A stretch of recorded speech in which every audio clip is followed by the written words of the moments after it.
I'm a feminist, and I thought the Kendall Jenner Pepsi ad that came out today minimised race relations, police brutality, and commercialised democratic protests. But I also thought the police officer in it was super hot, and I would totally give him my Pepsi any day. And by my Pepsi, I don't mean my Pepsi. I'm still recovering from watching that ad. That was... Because I heard about it and I thought, it's one of those ones where they've made a big fuss, but clearly... And I watched it, I went, oh, no, it really is. Oh, it's quite bad. Solves... Like, it's sort of this general protest. I love the banners. Have you paused it? Because I have. And they all say, like, start the conversation. Like, that's what they all say. About what? About what? But they don't really want to say. No. No. I'm a feminist, but when I saw a picture of my ex's new girlfriend, I was relieved that she wasn't as fit as me. I just saw her and I went, not a chance. I am a feminist, but sometimes I just want to be a sex object. For like an hour. And then I want it back. I want respect. And equal pay. But just an hour, every now and again, like an hour of being just totally objectified, Marilyn Monroe. Yeah. Just want me for my body. Yeah. You know what I'm saying? No. Okay, sure.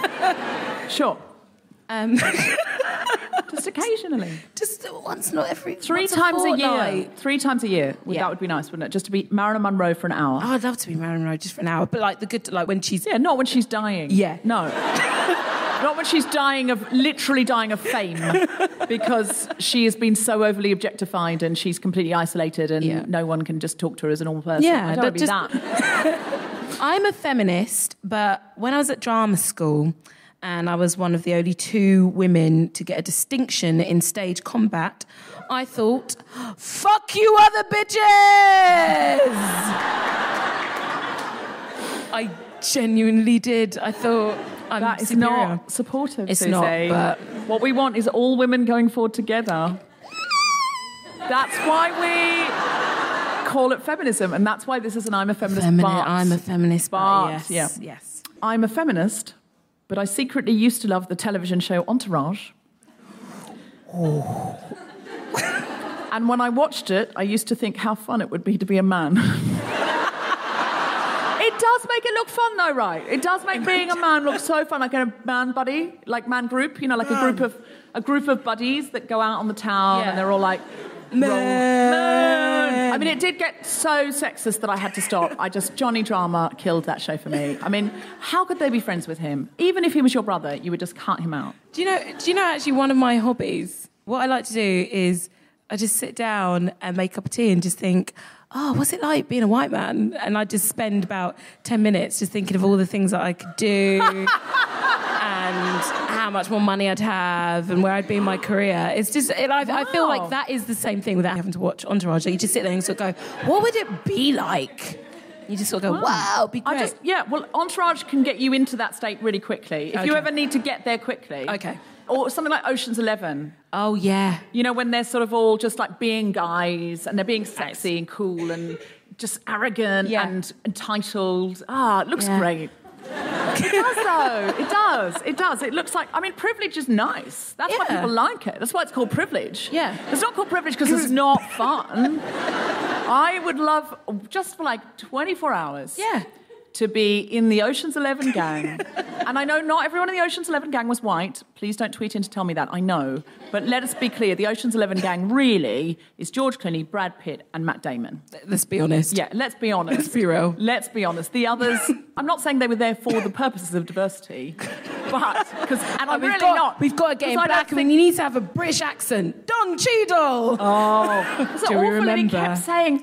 let's not get into any Barney rubble. Like a Cockney would A, say that, but B, they wouldn't say it if they're in America, because everyone would know what they meant. So, like, no one was... And everyone's going, what do you mean, mate? It's like, it's the only way I can speak. It's just like... It isn't, though. It isn't. Live from King's Place in London, the Sponsored Theatre Shop presents The Guilty Feminist with Deborah Frances-White and guest co-host Susan Wokoma. And very special guest Jess Phillips MP, talking about democracy. This is The Guilty Feminist, the podcast in which we explore our noble goals as 21st century feminists and the hypocrisies and insecurities which undermine them. So we're going to talk about democracy. Look how activated they are and how democratically inspired they are. I can smell the democracy from up here. It's true. If participating in democracy were as easy as cheering, we would have solved the problem. Sadly, it isn't. So, Susie, what was your challenge? Okay, so I am an actress. I'm freelance. And what that means in my flat share in Dulwich, yes, I'm middle class now. Thank you very much. I love it. I really have moved up. And what it means is that whenever we have the plumber or anything like that, who has to stay in? It's me. It's always me. Everyone just sort of assumes, oh, you can stay in from an 8 a.m. to a 6 p.m. window, can't you? I'm like, I can, but that's not the point, okay? So that always happens, and that kept happening a lot recently. We've got things with our windows and stuff, and it's really bloody annoying. And it just got to a point where I was like, do you know what? I don't want to stay in all day. We've had really lovely weather recently, and I really did not want to stay in all day. But the thing is, I live with two lovely, lovely, brilliant women, and I just didn't want to be that guy. I didn't want to be angry. I didn't want to be impolite. I was so worried about making sure that I kept the balance of a very feminine home. And I thought, you know what, fuck it. So I got us on our WhatsApp group, because that's how we do it nowadays.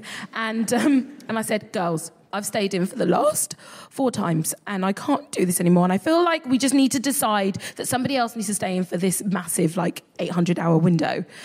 Thinking that I was going to get proper beef from my flatmates. And lovely Alison was like, yeah, I'll take the day off work. Sure, I'll do it. And that was it. And democracy, it won. Basically, what I learned was that just ask. Rather than feel like a martyr, just go, who would like to share the load? And genuine nice people, like my lovely flatmates, will bloody do it. It sounds like you've solved socialism.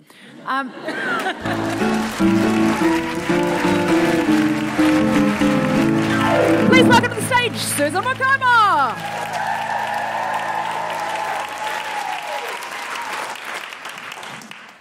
Hi, guys. Right, so democracy. I'm going to tell you about democracy in my home. There was none. My mum ruled with an iron fist. She was mean and cruel. She wasn't. She just was a mum. And so, yeah, I was just thinking about all the hardships I went through with my mum ruling the roost at home. And I wanted to share with you 3 examples of rebellion, uproar that I caused in my house because I thought enough is enough. This is the 90s in Elephant and Castle. I am free to be who I want. So, number 1, my first point of rebellion. Now, my mum used to wear wigs. And she used to love to mix it up. She used to like short wigs, long wigs. I was in my 3rd primary school, I'll tell you a lot. I was in about 7, I think. And I was like, I want to wear a wig to school. I would like to wear a wig to school. My mum was like, why would you want to wear a wig to school? I was like, I would like to wear a wig to school, mother. She went, no. I went, we'll see about that. So what I did is I went into her bedroom and I took one of her wigs and I put it on my head.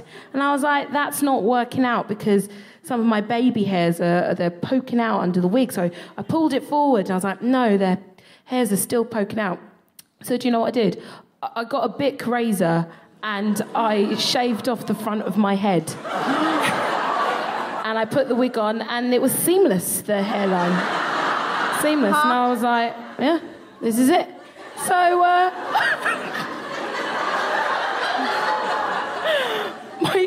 my edges still haven't recovered.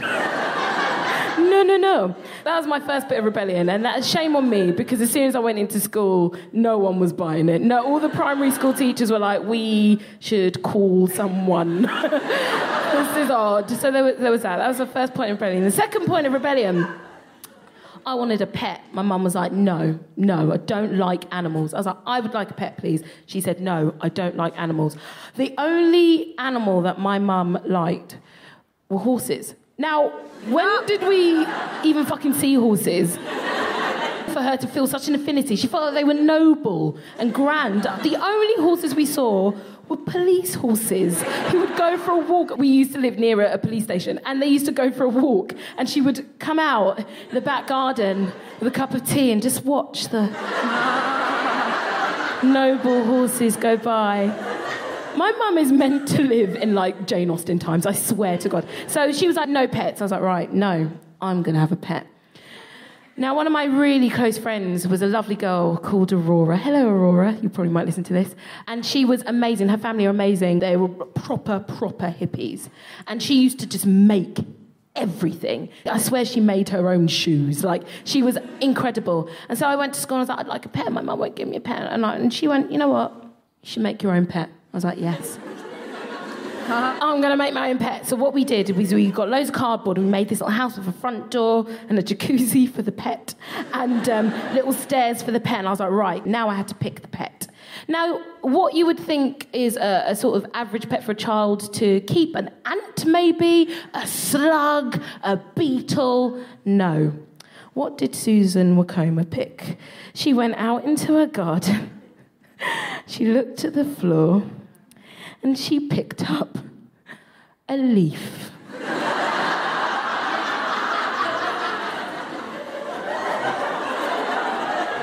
She got the leaf, took it inside, wrapped it in sellotape.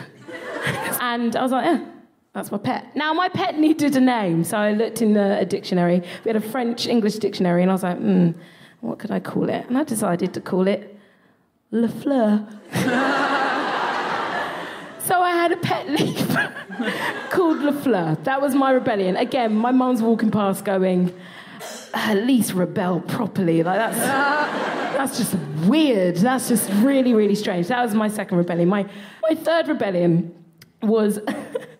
I was a lot younger. This is when we lived in Peckham. We moved around quite a bit. And my ears were pierced. My mum pierced my ears as a little child, but she pierced my ears and didn't put any earrings in it because we were quite poor. We didn't really afford earrings. So I was wandering around my front room thinking, I really want a pair of earrings. My mum was like, we can't afford earrings. I was like, I really want a pair of earrings. She was like, can't afford earrings. So this is what I did. I looked on the floor. There's a recurring theme. And I saw a shiny thing, which I now know is a watch battery. And I picked it up and I did that. I put it on my earlobe and it kept dropping down. I was like, oh, it keeps dropping down. Pick it back up again. I put it on my earlobe, it drops down again. I was like, that's not staying put. So do you know what I did? I picked it up again for the third time and I put it in my bloody ear. Oh. In my ear, deep into the ear. And I was like, right, that's not going anywhere. It's parading around. I was like, lovely, lovely, lovely, lovely, lovely. And then when I got bored, I was like, right, time to get it out. And I couldn't get it out. I thought, oh, no, I'm not going to tell anyone that. So spent all day with a bit of an achy head. My entire head feels like it's on fire. I thought, no, I'm going to tell Mum that. No. So I went to bed, and what we used to do, we used to get all our mattresses, all us kids, and we used to put it in the front room. We used to all sleep in the front room together. And so I was there, and then my mum was like, good night. I was like, good night, good night, good night. Went to bed. Oh, my head's killing me, it's killing me. And so I start whimpering, my mum comes in, she's like, what is it? Puts on the light, my pillow covered in blood. And she's like, what have you done? I rebelled. So that was my third rebellion. Now, so I thought that my mum was evil because she wouldn't give me a pet and she wouldn't let me shave my hair off and wear a wig and she wouldn't let me have an earring. But let me give you an example of actually how brilliant my mum is, which I didn't realise until this moment. So in our final house that we lived in, again, we did the mattress thing, and we had this intruder come into the house. He tried to get into the back door, which sort of led into the front room. And my mum chased him away. She chased him away, and he ran off. And I was very young, I didn't really know what was going on. I was about 5 or 6, actually. So then my mum, the next morning, she rounded all us 4 kids up. She was like, children, today, if you need to go to the toilet, you will do it in this bucket. Pure confusion. We did not know what was going on. But she said, if I see you go to the toilet, there will be trouble. I want you to go to the toilet in this bucket. You tell a 5-year-old to piss in a bucket, she's going to do it. So all day we'd be like, oh, I need to go to the toilet. No, don't go to the toilet in the bucket. So all of us are looking at each other like, what's on mum's mind? Like, should we call someone? I don't know. So we all did that all day, piss and shat in a bucket. And then got to the evening, we were all there in the mattress. Mum was sat by the door, like that. She was like, close your eyes. So we all close our eyes. And again, the fucking intruder tries the door, tries it. She leaves it. She leaves it 5 seconds. 5, 4, 3, 2, 1. Opens the door, gets the bucket, and chucks it all over him. That's the kind of dictatorship I want to live under. Thank you very much.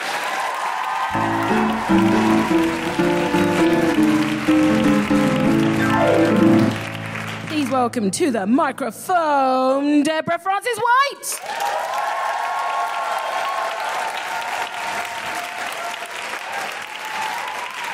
Okay, so I thought for democracy, I am going to do a feminist democracy pub quiz. Don't shout out the answer if you know it, because that'll ruin it. Shout out the answer if you're taking a guess. We'll get the guess round in, and then I'll say, if you know it, you can shout now. I just feel in this audience, there's definitely going to be someone who knows it. Do you see what I'm saying? Like, you know, if I was playing jongleurs, I'd be like, but given the crowd... All right. What was the first place in Her Majesty's Commonwealth to give women the vote? Okay, we've got a Canada here. Now I'm going to say, does anyone know it? Which tells you that Canada is wrong. Yes? You think it's New Zealand, and it sounds like you're from New Zealand. I'm not from New Zealand, I'm from Australia. I'm so sorry. All right, they're not actually at war. They're the same. I say that because I'm Australian, and it is the same. It's a bit like, you know, Peckham and Rye. Those are the same, aren't they? You think it's New Zealand? I was hoping the person would say New Zealand. In fact, get this, ironically, the Isle of Man. The Isle of Man. Man. They went there first, that's right. In 1881, women with property could vote. Rich women could vote, but some women could vote. All right, so Athens, ancient Greece. What do they call ancient Greece? The birthplace of? That's right. So what year in ancient Greece could women vote? I've got one for never. 2000 BC? They couldn't. Yes, never was basically correct. In fact, Greece, birthplace of democracy, 1952. Birthplace of democracy, my arse. Singing in the Rain was in the cinema. That's when women in Greece could vote. When did women get the vote first in North America? It is not 1920, because in fact there was a French nun who went to Canada and in 1652 wrote that the female chieftains there have a deciding vote in the councils. So basically, First Nation Native American women could vote. And she said that women voted on who the male chiefs were, and the women could depose them. Women had it better in 1652 in North America than they have it now under Donald Trump. It feels like we're going backwards, guys. I will just jump in and say that some black women in some southern states didn't get the vote until the 1960s. Yes, that is true. Of course, when we say women get the vote, what we normally mean is white women. And often we mean white women over 30 with lots of money. Did anyone know what year we got the vote in this country? Yes, it's a centenary next year. 100 years. So next year, we're going to have a great big celebration. I mean, all year, I imagine. That's all it will be. I can imagine everyone, everywhere, will just be going, 100 years of the vote. No one will give a fuck. But we will. Guilty Feminists will. But we do have to remember it was white women over 30. So if you're a white woman over 30, 100 years next year. Woo! Well done, us. In what year did American women lose the vote? 2018. Oh, some nice work there, some strong work, 2018. It was actually because when the states were started, it wasn't clear who had the vote, right? Because we're starting our own democracy, so you've got to start from scratch. You've just got to make it up. And John Adams, his wife wrote to him and said, which tells you something about their marriage, and said, "Oh, don't forget women." And he actually warned publicly about the despotism of the petticoat. So here's the thing: it had to be decided. So states actually were actively saying no women, no women. But what was the state that was the exception? Texas. Have you been to America? I mean, it's amazing that women are allowed in Texas. Much less allowed to vote in Texas. No, it was New Jersey. New Jersey forgot to make a law that said women couldn't vote. So they did. They just were like, yeah, people can vote. And then all the other states were like, you know you're letting women vote. And they went, well, they're doing it now. And actually in New Jersey, free black people could vote as well. I think you had to have a certain amount of money. You know, it wasn't as intersectional as it makes out on some of the websites. But unfortunately, they took the vote away from women about 5 years later. They just went, it hasn't worked out. And women lost the vote in New Jersey. And they didn't get it back till someone said it before? 1920. That's right. We in Great Britain got the vote for women 2 years before America got the vote. That's right. All about freedom. America's all about freedom, because I hear it all the time. I've heard so much about how free it is. And now it's great again as well, which is good. But interestingly, it took them 2 years longer than us to get the vote. What year did women get the vote in Switzerland? No, 71 is the correct answer. 1971, but in 1990, there was one canton left. There was one local area where women still couldn't vote in local elections. And basically, the rest of Switzerland, I think, presumably just said, guys, come on. Home Alone is in the cinema. Dances with Wolves is getting great reviews. And women in your area can't vote. I don't want to go to Switzerland ever again. What was the first ever self-governing nation to adopt universal suffrage without distinction of race or gender?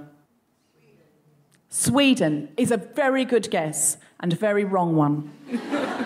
It's the Pacific colony of Franceville. I mean, it's amazing nobody got it. The Pacific colony of Franceville. And isn't that amazing? What an amazing thing that before anybody else, they got universal suffrage without any restrictions whatsoever. So you're wondering why you've never heard of them? Why they're not famous? Didn't work out. It was a terrible idea. The place has disbanded. Thank you very much.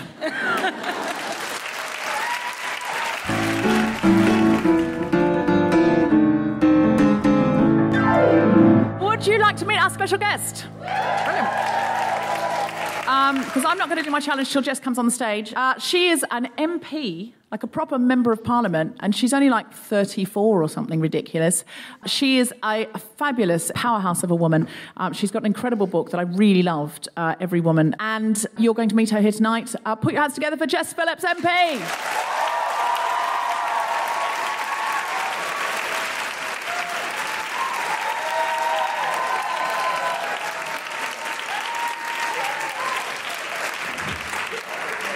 Yeah. So, Jess, your book is really brilliant, and it really made me feel like democracy was a team sport. It's come at a time where I feel like we are being reactivated, and we'd all gone to sleep a bit. Mm. Or, no, I won't say we all. Many of us went to sleep a bit. Not me. I've been slogging my heart out. Yeah, sorry, yeah. A lot of us... Get on with it, people. A lot of us went, oh, yeah, it's all fine. They've got it in hand. Mm. And it turns out they don't. They don't have it in hand. No. They don't. David Cameron seems to have gambled away our country in a poker game. Yeah, but, I mean, it's been shit for him too now, hasn't it? I mean, he got his comeuppance. Well, somebody I know said that he was giving an afternoon speech for like 50 grand, and he said, yeah, everyone thinks it's my fault. And I was like, yeah, it is, though. Yeah, and he was like, yeah, pretty much. Everyone thinks it's my fault. I'm sad now. It's what he said at the... Rubbish, I'd ask for my money back. Don't ruin my dinner. He's sad at me. Your bad vibes. In a very real way, Susie, I don't imagine you'll ever pay David Cameron 50 grand to speak at a dinner of yours. I've heard him speak. I mean, I wouldn't pay 50 quid. No. Bang, average. So what can we do as feminists to be more democratically activated? Because I feel like we're going to have to now. We're going to lose a lot of rights that were covered by the European Union for gender equality. Yep. And they're just going to go, aren't they? Yep. And it doesn't feel... It doesn't feel like Theresa May... No, they won't go. Like Theresa May the other day said, well, I'm going to Saudi Arabia, and people were going, oh, but they're human rights. And she said, oh, but I'll inspire the women there by being a head of state. And I thought that really is like going to an area where people are starving with a sort of with a steak and chips and going, are you inspired? Delicious. Do you know what? You too could have this steak and chips if your country had food. Because that is what a female head of state turning up somewhere where women are not allowed to drive and going, if you could drive, if you're allowed to, you could drive yourself to a polling booth. And if you could vote in that polling booth, and I know in Saudi Arabia in 2015, there were local election rights given to women, but, you know, let's be clear. If you could run for office, if you could do this, if you could do that, it would all be different for you. Be inspired. That is basically what she said. I don't think she's going to do that much for us. Jess, tell us the answer. So, what you want to do, or whether it's going to be all right, or I can answer both. Whether it's going to be all right, definitely that one. Yeah, that one. Whether it's going to be all right. Well, I mean, the official answer is that the Great Repeal Bill will formulate all of the laws that we have in the European Union that are currently enshrined in law, and will just, as if by magic, become British law. But that is actual bollocks. Yeah. I knew it. Because, of course, what it means is that we can take back control and that Britain will now be able to make the laws that were previously made in the European Union, although most of the laws, only 13% of the laws were made in the European Union.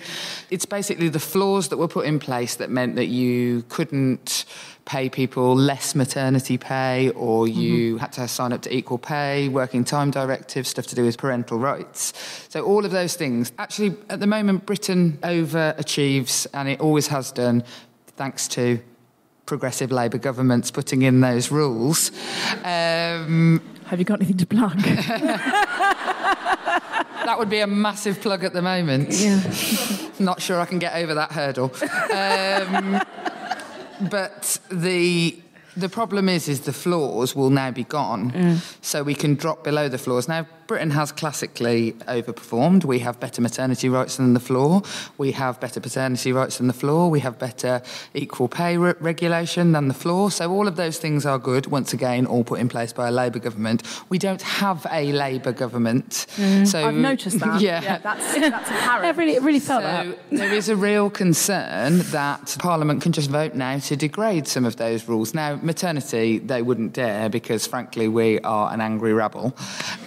You'd have to be really stupid to try and undo the maternity rules.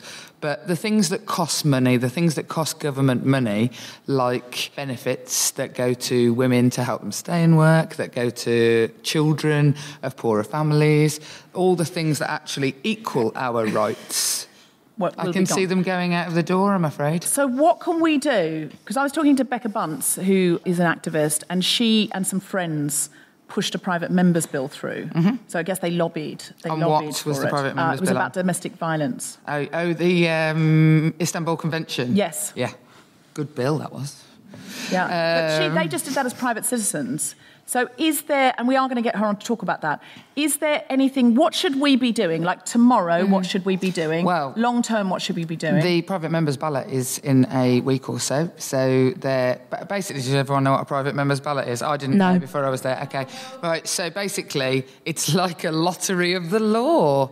And you genuinely pick a number out of a bag. And there's two people. Is there a Powerball? Dennis Skinner's always got the Powerball. So the government makes laws, and backbenchers get to basically take a law through Parliament only really through private members' bills. Everybody signs their name next to a number between, I think it's, I assume it's 1 in 650 because that's how many MPs there are. And then there's a bag with those correlated numbers in, and they pull out the numbers from the bag, and those are the people who get to take a bill of their choosing through Parliament. And that's backbenchers. You have to be a backbencher. I mean, it's stupid, isn't it? So as soon as your number is picked out, really only the first top 10 people will ever get heard because it's only on a sitting Friday, and there's only 13 sitting Fridays in a year. They looked out that Ailey, who was the MP who was pulled out in the top 10, and she really wanted to do something about domestic violence, they looked out that they lobbied her. So get in touch with your MPs, because the ballot is in the next few weeks, that find out who the top 10 are, and it's listed on all the parliamentary websites, and try and get a decent human being. If it's Philip Davies... Oh, well, we're not going to lobby Philip Davies. But that would be funny. Lobby Philip Davies. Clog up his email. If you don't know who Philip Davies is, don't find out. You'll be disappointed. You'll be disappointed. So that's all... That's based on luck. Oh, yeah. That's bonkers. But the truth is that MPs who get it out, some of them will have a burning issue that they want to do it on. Right. But most then can be lobbied, so you can lobby your MP, and people should lobby their MPs. We can only lobby our own MP, though, can't we? We can't just lobby a random. Yeah, don't lobby a random, because they won't respond to you. Do you find that as a woman, you get women from all around the country lobbying you on stuff because they think you'll listen? Yes. I have hundreds of emails every week from people who aren't my constituents, largely asking me to help them with issues to do with domestic and sexual violence. I've heard this about female MPs, that they get the job of a normal MP plus women. So it's like all their constituents and then half the population want stuff from them. Yeah. And it makes it harder being a female MP. Is it better to come to you than nobody? If you feel that you can't speak to your own MP for some reason... Because it's Philip Davies. Because it's Philip Davies, yeah. I mean, to the women of Shipley, I'm here for you.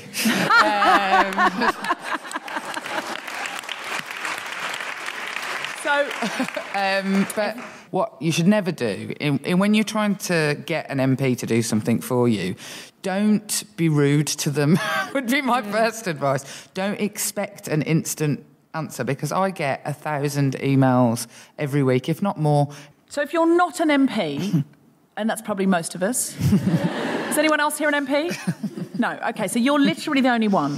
So the rest of us, what should we be doing for democracy? What should we be doing for democracy and feminism? When I read your book, by the end of it, I thought, I've got to become an MP. And then I met Jess at her book launch, and she signed my copy. She wrote, "To Deborah, become an MP." Jess Phillips MP. And I was like, I've got to do that now. And it's just...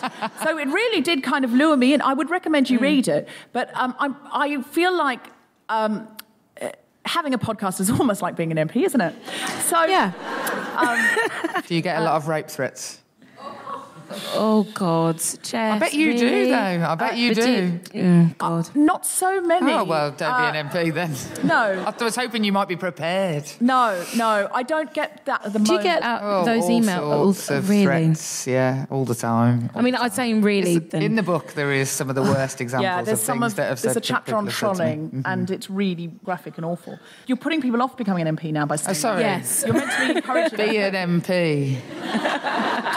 What can we do that's not being an MP, though? Because I'm probably not going to be an MP. So what is it that I can do? Well, I mean, the very first thing and the most basic thing that everybody should do, and it is inexcusable not to do, is to vote. Yes. So that is genuinely the only thing that matters, ultimately, because...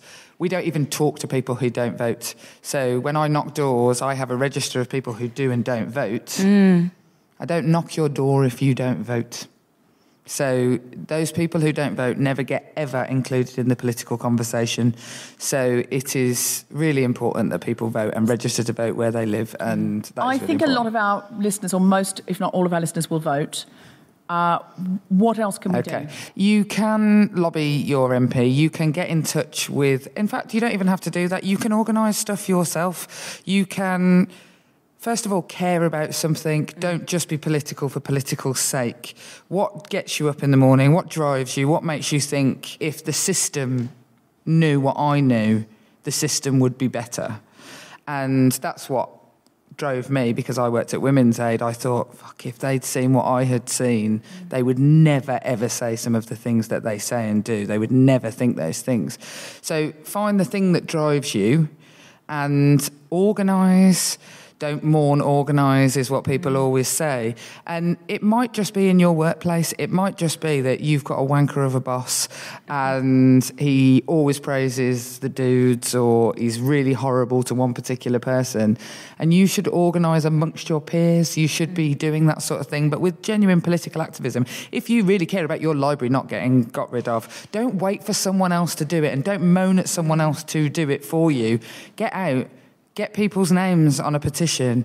Go and see the people who make those decisions, and don't stop until your voice is heard, because I really, even though sometimes those people are a pain in the arse, I really, really respect and I respond. And if you show willing in the political process, I'm much more likely to help you.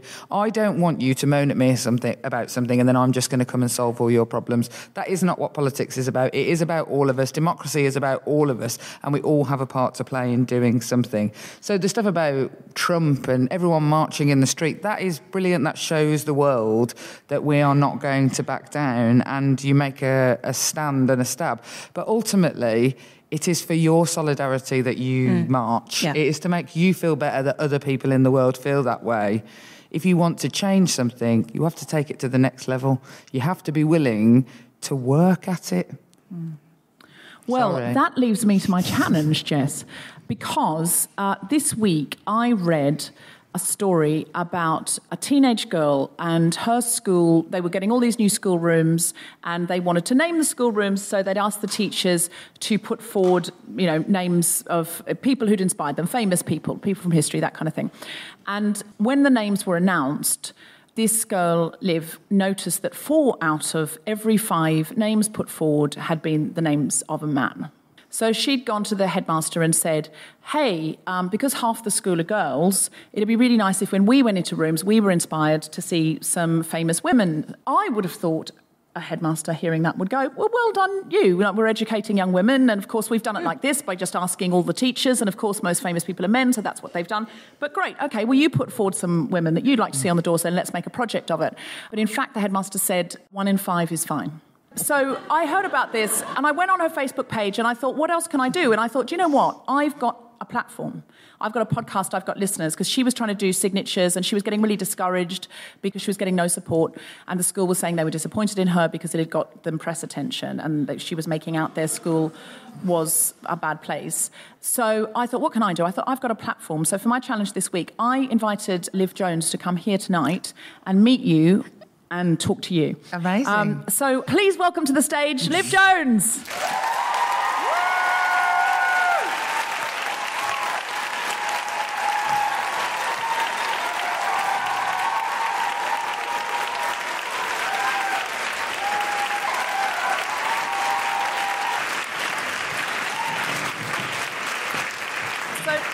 Liv and Jess haven't met before because I kept them in different dressing rooms because I didn't want to ruin the magic.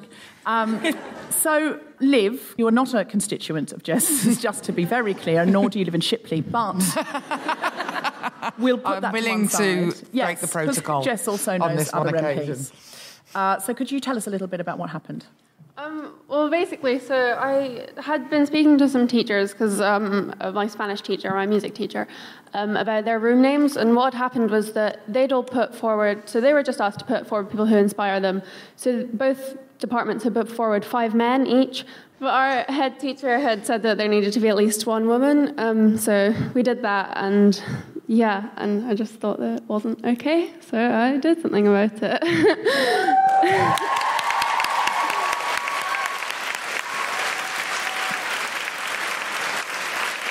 And have they changed it now? I'm not sure, honestly. They're being a bit difficult. And when your head teacher said to you that he thought that was okay, that it was 1 in 5 was a woman, did you challenge him? Did you speak back to him? Well, I understand that he's a teacher, and yes. I'm not encouraging the kind of insubordination that I got up to when I was at school. But. Well, basically what happened is that I probably probably shouldn't have done this, but no, you should. I can tell you now, before you say it, you should have started the page and the petition before speaking to him, because I'd spoken to 2 teachers that I trusted, and the leadership team weren't that happy about it.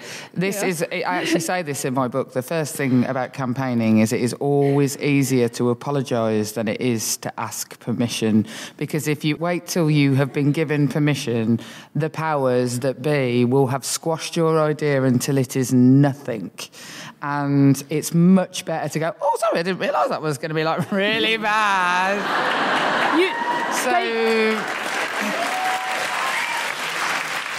They evidently wouldn't have said yes because they're annoyed that you've done it. So there would be no petition if you'd asked. Probably not, no.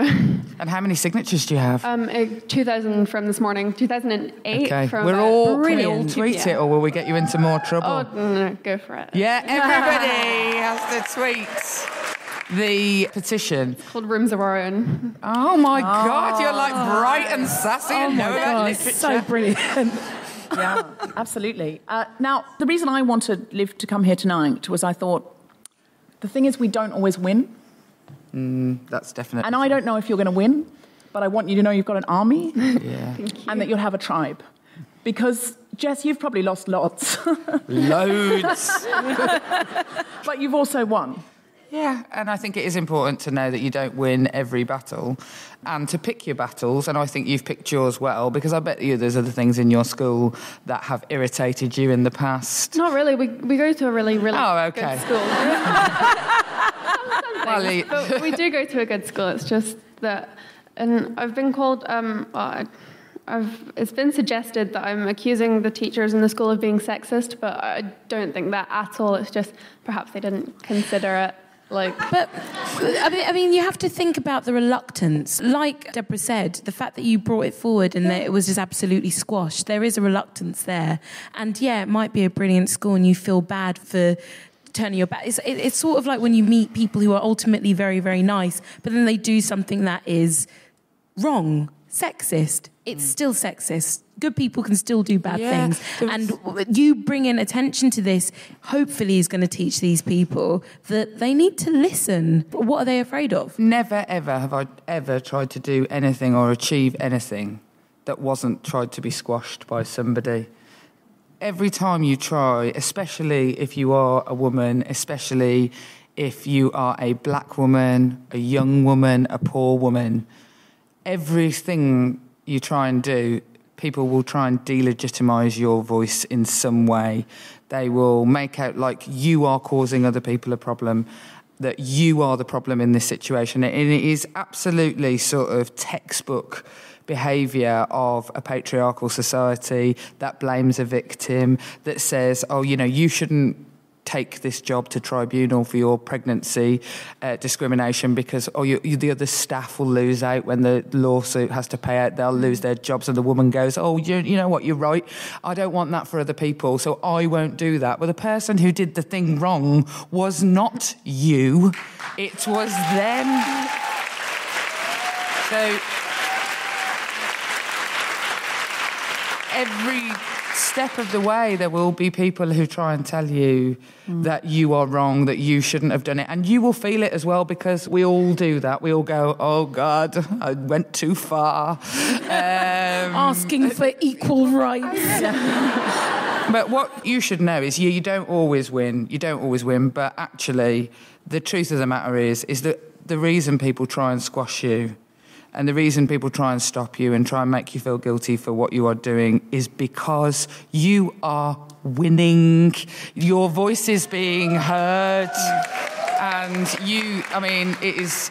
I hope you do bloody win. I'm going to come to this school. I'm going to take down the details later. Yeah, if it's not called the Jess Phillips Science Room by Friday week, I'll be very surprised.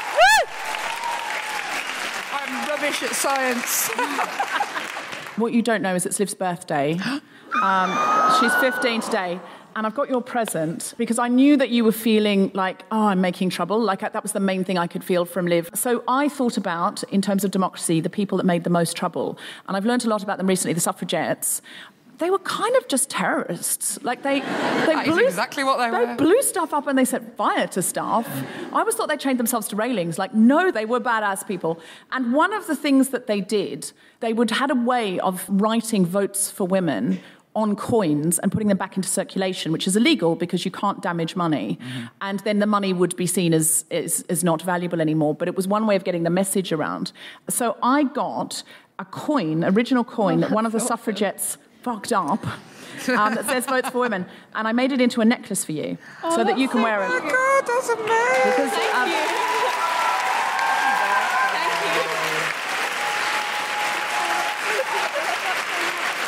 Thank you. That's your feminist troublemaker's necklace. Because I really do not want to encourage you, especially with an MP sitting next to me, to set fire to things. And I'm not encouraging you to blow anything up, and nor is Jess, just for the record. I am definitely not encouraging any act of terrorism. But I think that kind of low-level mischief, like, damaging the coin, it represents something. If they hadn't done it, we still wouldn't have the vote. They asked nicely a lot of times, and it didn't come.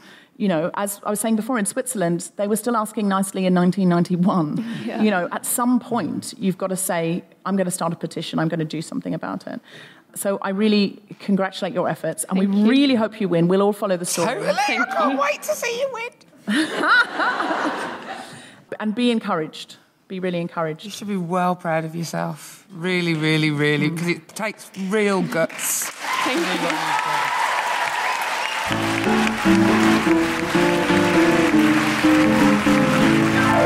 Do we have a question from the audience? Any questions? There's one here in the front row. That's front row privilege.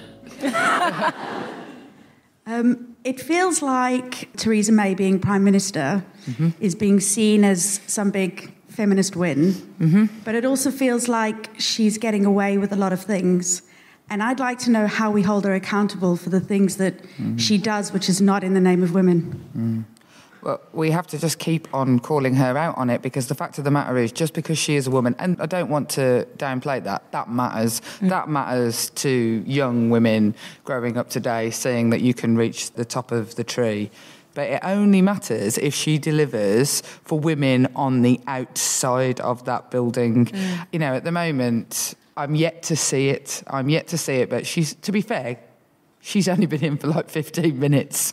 So potentially we should give her a bit of time. But like with Margaret Thatcher before her, it was, she was no sister. She was basically, and Theresa May does it as well, is she will settle. And I think she is a feminist, to be perfectly honest, but I think she will settle for the sake of not being seen to break the status quo. And that's why it's easier for Tory women to rise to the top than it is for angry feminist Labour women like myself, is because we threaten the status quo. And they don't. They say, oh, we will, it's good that we're here, but we won't take away all of your privileges. We don't expect you to give anything up. You can still have the good jobs and, keep everything that you already had. But I think that we have to keep... It hurts her when you get at her about women. So keep doing it. And I think we should probably all say... Happy birthday to you. Happy birthday to you. Happy birthday, dear Liv. Happy birthday to you.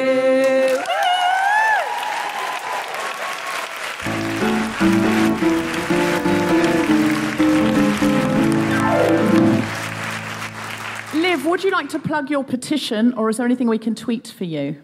Well, it's not big on Twitter, but it's #RoomsOurOwn anyway, and my username on Twitter is _RoomsOurOwn, and the page on Facebook is called Rooms of Our Own, and so is the petition. Okay, so it's Rooms of Our Own? Yeah. Good campaigning in that you've kept that quite simple. Yeah. Branding. Okay, so if we could all tonight tweet and #Rooms of Our Own, that would be great. Thank you. Jess Phillips, what would you like to plug? I'll plug my book, Every Woman. And I suppose I should say this, the Labour Party. It's very funny, your book. It's very funny, your book. And coincidentally, the Labour Party is also very funny at the moment. Is there any chance you'd be interested in becoming the leader of the Labour Party? Because I would think that would work out really well. Please do that. What is going on? Please. It's so bad I don't want you to beg. If you're in any way left-leaning, it's so depressing right now. Imagine what it's like for me. I mean, seriously, what is going on? When is he going to go, though? Seriously. Can you? I don't know the answer to that question. Okay, I've got an idea. Okay, you and the other Labour MPs club together, buy some kind of nice gold watch or something. He comes in, and then you all go, surprise, bye, Jeremy. And you do like a surprise leaving do, and he'll be too embarrassed. Like, you have champagne and buy pie, everyone's doing photo shoots. There's a big goodbye, Jeremy. Chocolate fondue. Yeah. You've put thought into this now. This is very ad-lib. It would have to be fair trade. Yeah. It would have to be fair trade and all completely organic. Whatever he wants. I'll buy the chocolate. I'll buy it, my friend. I'll buy it. What do you need to make the surprise goodbye party of Jeremy Corbyn happen? I can actually see a woman drinking wine out of the bottle as we're talking about this. She's just gone, fuck it. Oh, you're me. She's just You're gone. me. Seriously, just make it happen, Jess. We'd all get behind you. We'd all get behind you. That's very kind. I reckon we could win the next election if it was you. And never again if it isn't. Susie Wokoma, have you got anything to plug? If you want to watch Chewing Gum and Crazy Head to forget that the world is imploding, do. It's on All 4. Go for it. Great. And I have a day here. It's the Guilty Feminist Include Yourself, the Guilty Feminist Leadership event here. The morning is just going to be me doing all the stuff that I do when I go into the corporates, talking about leadership, women in leadership. And then afterwards, we're going to have breakouts. You can either be in here and you can join a gospel choir just to feel what it's like to kind of take up more space, or you can do big speeches from Shakespeare that are usually done by men in another room, or there's all sorts of breakouts going on. We're going to having amazing teachers come in. And then we're all going to come back in here, and we are going to have a special episode of The Guilty Feminist that you'll only be able to access if you're on the day or some other way, but it won't just be out there for everybody. And it's on negotiations, and our special guest is Susie Williams. Her main job has for years being at MI5, she's head of negotiating with hostages. And now she does that freelance. Like, to freelance? Who does that freelance? And she was like, oh, well, yeah, aid organisations and stuff. And she said often they won't negotiate with a woman because apparently the Venn diagram for feminists and kidnappers, it's tiny overlap, that's a tiny... It's like, I'm not talking to a woman. So she has to Cyrano de Bergerac to a man so that they think they're negotiating with a man, but really they're negotiating with her, which is so good. So she's going to teach us how to negotiate at this episode of The Guilty Feminist, which will be in here, which will be amazing. I want to learn everything about that because I want a new kitchen. So, kidding, I don't. But it would be useful. The day is sort of like commensurate with other leadership days because we've got to hire this whole space and all of the rooms and have all these teachers come in. So it's £195. But if you cannot afford that, we have £10 places because we want people who can't afford it to be able to come.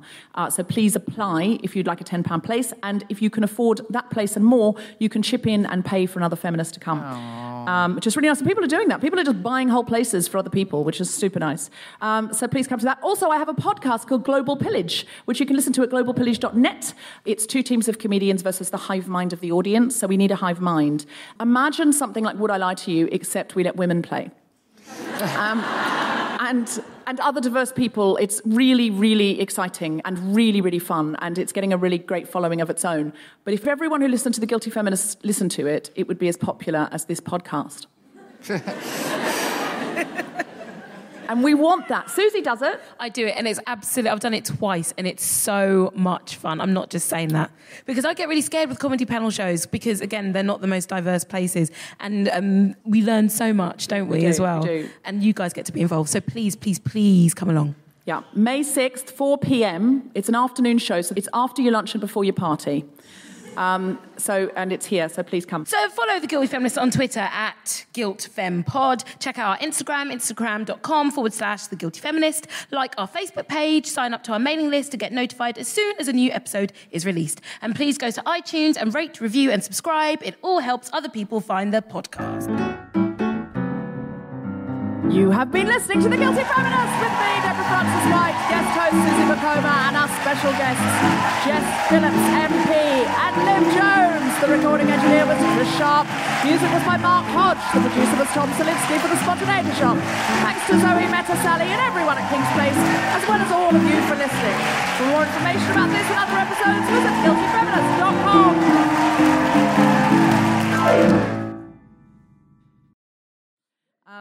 So, shall we play I'm a Feminist But? Yes, please. I'm ready. I'm so ready. It's all in the notes of my phone this time. No, last time there was genuinely an issue that really wasn't my fault. Now, some of you will be saying you should have been better prepared. And those of you who are saying that are bitches.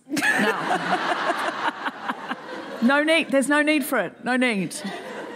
You know what? Life's tough enough for women. We don't need to be judging each other for what are clearly technical issues.